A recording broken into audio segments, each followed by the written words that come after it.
Laura Gibbons Paul joins us today as a storyteller who traded spreadsheets for sequins and headlines for hidden motives. You are watching Influence Media, PSI TV, the Netflix of biz brands. She spent more than 3 decades translating tech and business into stories that made sense. But 7 years ago, she stepped onto a dance floor and found a whole new narrative waiting to be told.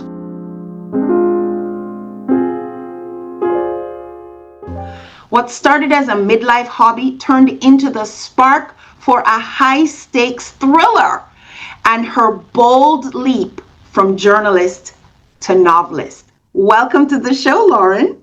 Thanks, Trudy. It's great to be here. So thank you for being here. And you are a later in life ballroom dancing hobbyist. So Lauren, how would you say that hobby has influenced your current life? Sure. Yeah. It's just made everything so much better. I mean, it's just a wonderful hobby to have on the side. I did get introduced to it fairly late. When I was a kid, I took ballet and tap, I think, and jazz. And like my character, Ava, I got fired. I got fired from ballet. My the ballet mistress didn't think I was really very good. And so she and my mother said, this girl's not going anywhere in dance. So I was fired from dance, which really scarred me. I don't think they do that to little girls anymore, and I hope they don't. But so I sort of came in, I had a bad feeling about dance. I felt like I couldn't do it. And but I wanted to, and I wanted to learn. I was desperate to learn. So when I was introduced to this ballroom community in my town, and I had known nothing about it, I showed up and I was just completely wowed by the environment, all of the dances. Everybody there seemed to be such a great dancer, and it was just very attractive and very seductive for me. So I wanted to be part of that. Now, you said, like my character Ava, I'm going to get back to that in a minute.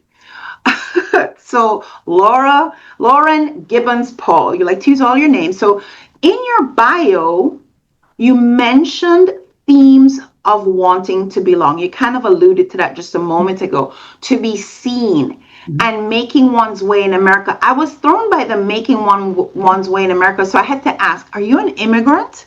Okay, so no, I am not, but so I am an amateur, so I'm the am part of the ballroom dance scene, but the pro part, because it's professional amateur, the pros, most of them are immigrants.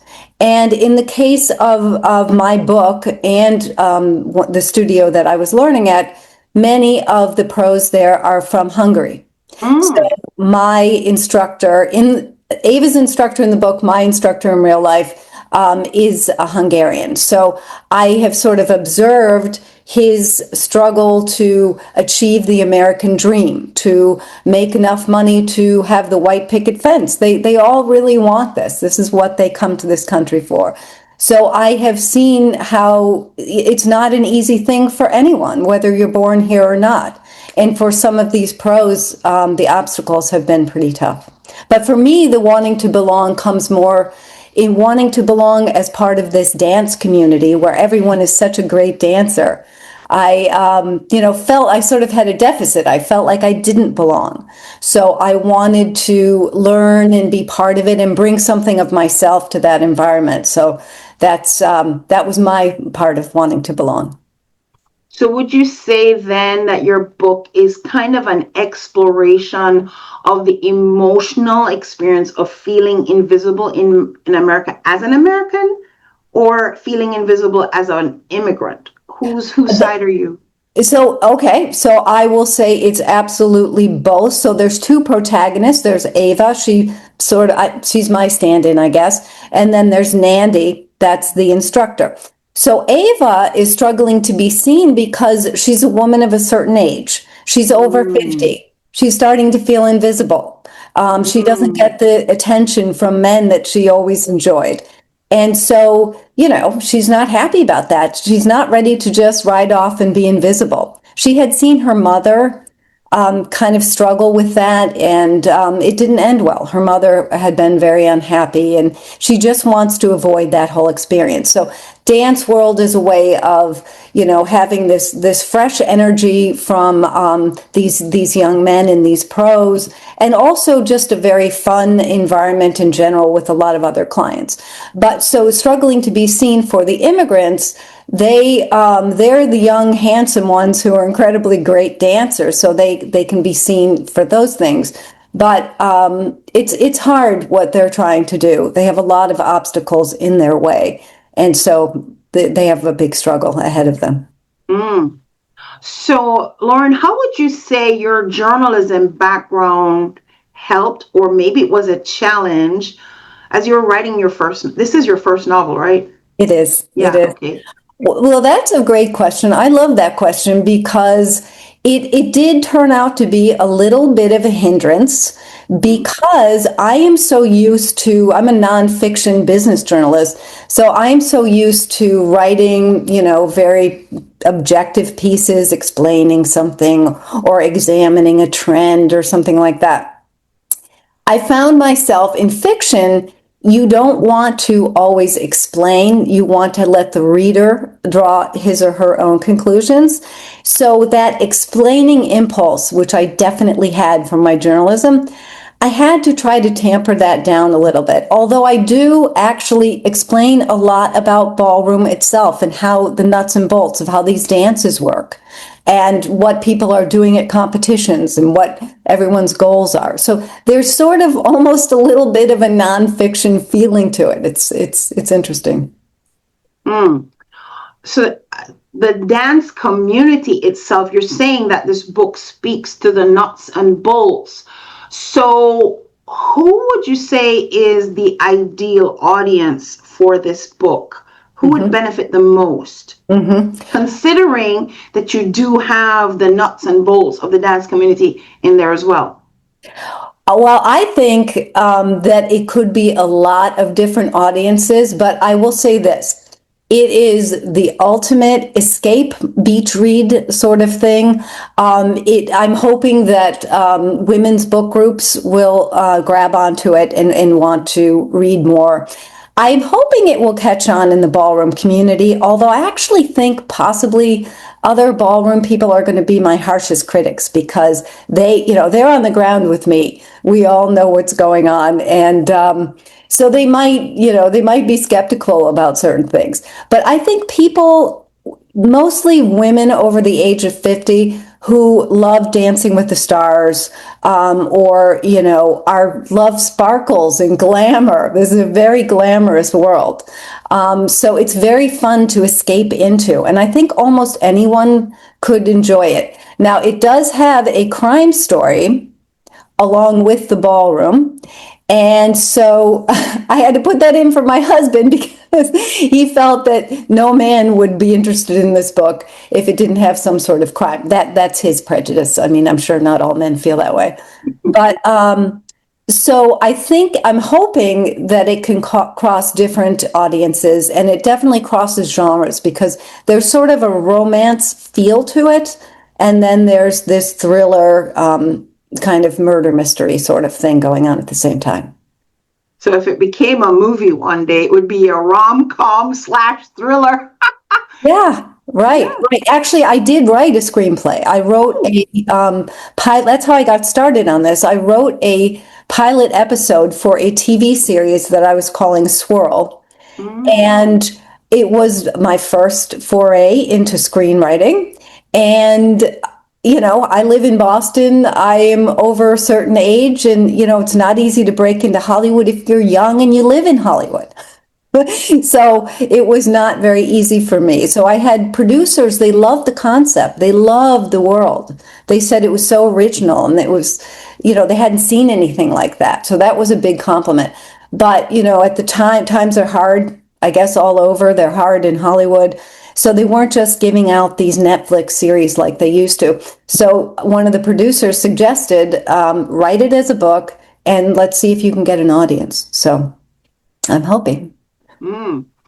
So, Lauren, your writing style, you are a professional journalist, but regarding this book, this novel, and as you said, you did find challenges tempering your journalistic tendencies. So, would you say, as regarding your writing style, that you're a plotter or a pantster? And for the audience, guys, a plotter is someone who has the whole book plotted out before they write anything, and a pantster is someone who flies by the seat of their pants. Are you any of those? None of those? That's excellent. That's excellent. I think in a certain sense I am both because I started the book, I had already written the pilot episode and I had sketched out 8 episodes of TV. So I sort of knew the beginning and the end state. I didn't really know per se what was going to happen between those 2 points. So I guess I was a pantster in a way. I knew there would be criminal activity. I knew there would be a death that was suspicious. And so I just sort of embarked on the plot to see where it would go. It turned out better than I had hoped, actually. So. Okay, so your book, The Steps Between Us, is about Ava Thompson and what's the other character? Nandy. Nandy. I focused on Ava, but it's about Ava and Nandy, and it centers on Ava's emotional journey, choices, and entanglement in a thriller plot.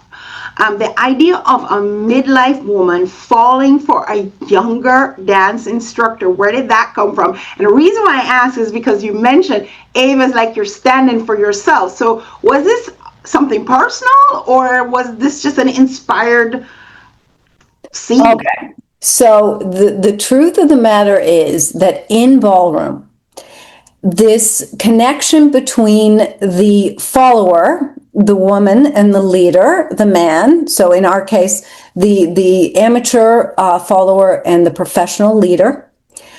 And it doesn't have to be male or female, by the way. You could have same-sex couples too. But there is this heat that comes naturally from the connection, from the dance. So these dances, especially in things like Latin and rhythm, so that would be like cha-cha, swing, rumba, bolero, those are very sort of hot and steamy dances. So in order for that to look good, there needs to be this connection between the couple that's dancing. Now, they're not a real couple. I call it this fake couple. They're like a fake romance. And then sometimes, you know how life is, sometimes it does spill over and become a real romance, and that becomes, a big mess. For me, I will say, so to answer what you said at the beginning, in some sense, every ballroom couple is supposed to be based on a crush. So if you don't have a crush on your instructor, you should get somebody else. That is literally part of the experience. Most of the time it's completely platonic, and in my case it was platonic. But there's this sort of interesting relationship that happens that is unlike any other relationship I've ever heard of. They are very, very close. They spend so much time together. And, like in a theater troupe, you might be stripping off your dress and pulling on something else when they're there. So they see you at their best, at your worst. You might be crying after a comp if it goes badly, and they're there to console you. So it's closer than sort of a normal friendship, I would say, but in most cases it's platonic. In my case, it was platonic. But the crush should be there. That is part of what you're watching. That's what people love to watch. So there's this sort of heat that comes that brings the people together, and it's very, very fun to watch. I'm going to piggyback on that because when I watch dances on YouTube in particular, they're often saying that these two were just immediately paired for a dance, and yet that seduction, that sense of connection is like, come on, these guys were always together. It does come across as hot and heated, even though according to the video, it says they were just paired for this dance. I was like, come on. I watched those too. I love those. And in fact, they do a lot of those with West Coast Swing, which is a very particular kind of dance. And that's not technically a ballroom dance, but I know what you're saying. Yeah, I mean, I have my doubts. I mean, these people are sensational dancers. So let's start with that. But you're right, to immediately get that connection and that heat. I don't know how common it would be to immediately have that. But that is something, I'm so glad you picked up on that, because that is something that you really want to portray. As a performer in this world, you want to portray that heat. So even if you are not the best dancer, you want to portray like these glances, and maybe your hand, you touch his hair or he touches your hair. So there are these little gestures and things that really mean a lot. And this is what we're trying to portray, a hot and steamy kind of relationship. Now, there's another school of dance which is called smooth or standard. Those dances are waltz, tango, foxtrot, and Viennese waltz. So these are the more elegant dances where you wear a long gown. And they are not hot and sexy. They're more beautiful and elegant. But you still have a very strong sense of connection. You still have a sense of being a couple. It's just not hot, hot, hot like the rhythm dances. It could also be kind of what we talked about at the beginning, that there really is a community. And so even if they were just freshly paired for a dance, they may have already known each other, because dance tends to be a community. So if you're watching this and you're interested in a way to make real connections with people, dance might be the area for you. And from what Lord is telling me, real or not, there's going to be some sparks flying with your dance partner. Yes, and that makes it so tremendously fun. I'm so glad you've picked up on the community, because I think that is such an important theme here. It's all encompassing. I mean, I have so many great friends from this world. I've made amazing friends, and it is tremendously fun to get together and dance. In the let's say 1950s, maybe 1960s, in this country, people received dance training as part of school. So it would be part of gym, or their parents would send them to dance lessons. So boys, girls, everybody learned to dance. And then it was just part of a normal social life. I remember my grandfather talking about a lot of dance, and he was a very good dancer. We sort of, that fell off. I'm not exactly sure why it went out of style. But so over time, it became less and less. My parents, I don't think, really did any dance.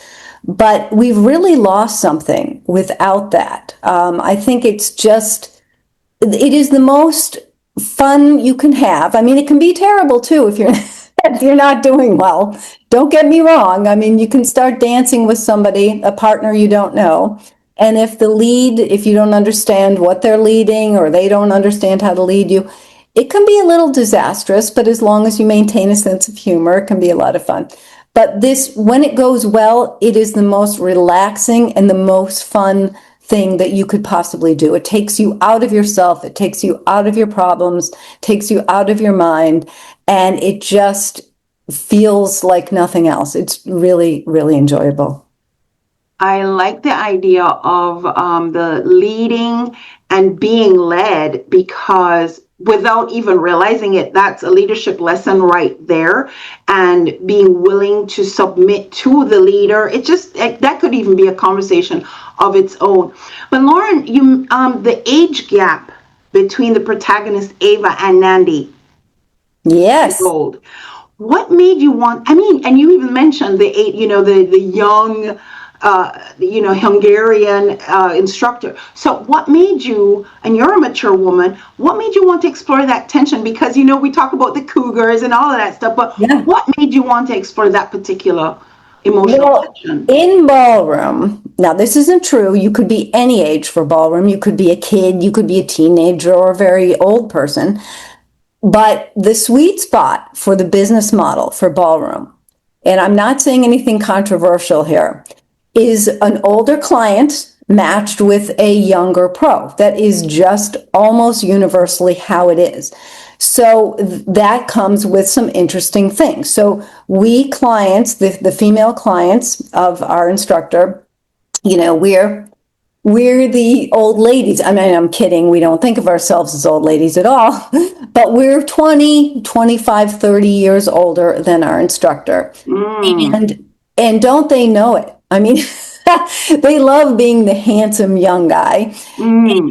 The women of a certain age, and this is undoubtedly true for the male clients too, they're wanting something. They are in fact wanting to be seen. They're wanting, and to put it negatively, they're wanting attention. I mean, I think that sounds awful. But I would rather say wanting to be seen and wanting to feel part of this environment. But the instructors know that this is what people want. And so flirting is just part of it. It's like I was telling you before, it lends itself to the dance itself, and it just makes everything so fun.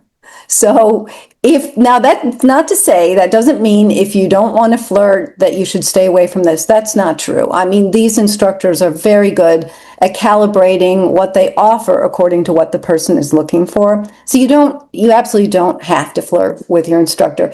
It just, at least for my character and for myself, I have to admit, that was something that I always found fun. So that was part of it. My poor husband knows that this is all a very platonic situation. So I just had to get that in. So we do want the audience to grab a copy of The Steps Between Us so that, can you tease us a little bit more, just enough about the conflict, the central conflict that Ava has without giving the story away? Sure, I would be happy to do that. Thanks. So Ava arrives in this world. She sort of feels less than because she had that dance trauma as a child, but she wants to learn. She is completely taken with Nandy. He's so handsome and fun and such a great dancer, and so she's just in awe of him. And then Ava's husband, Jack, isn't loving it. It costs a lot of money, these lessons, and he's wondering what the heck is actually going on in the studio, and so he's not all that. So there gets to be this tension at home, and then Ava discovers that there's a lot of suspicious things going on at the studio, and she sort of starts, as an amateur sleuth kind of person, she starts investigating a little, and she uncovers quite a rat's nest. Yes, I could almost imagine. You have the handsome Hungarian, that part of the world and this part of the world, who knows? So what's next for you as an author, Lauren? Will you write more fiction set in the dance world, or is this like a one-time thing for you? Oh no, this is definitely not a one-time thing. I had so much fun with this book. So I'm planning to make this a series, a 3-book series, and it will take the name of my TV show. So the series is called Swirl. This is book 1. I think in the second book, the narration is going to be a little different. So the first book, The Steps Between Us, is narrated by Ava. The whole thing is from her point of view. I think the second book, I will be zooming the lens wider, and it will be different people from the ballroom world. Ava and Nandy will be there, and we'll see things that they're doing, but I'll be focusing on some other people. So I've already started working on that. Okay. So Lauren, is there anything else that you'd like to share? Yes, there is. What I would like to share is, if you have any thought of trying dance and trying ballroom dance, you should do it. What I've learned is that people are afraid when they go to dance. They just sort of exposes something deep within everybody. And so we all start kind of afraid, but it is just the ultimate human experience. And I think dance is within each of us. And I just really encourage everyone to try it. There you have it, folks. Lauren Gibbons Paul, and you can grab The Steps Between Us at her website, laurengibbonspaul.com. I will put that address in the credits at the end, so you spell everything correctly. Lauren, thank you so much for being my guest today and introducing us to this elegant beautiful, amazing dance world. And please let me know when book 2 is out. And thank you so much for being here today. Trudy, I really enjoyed it. Thank you.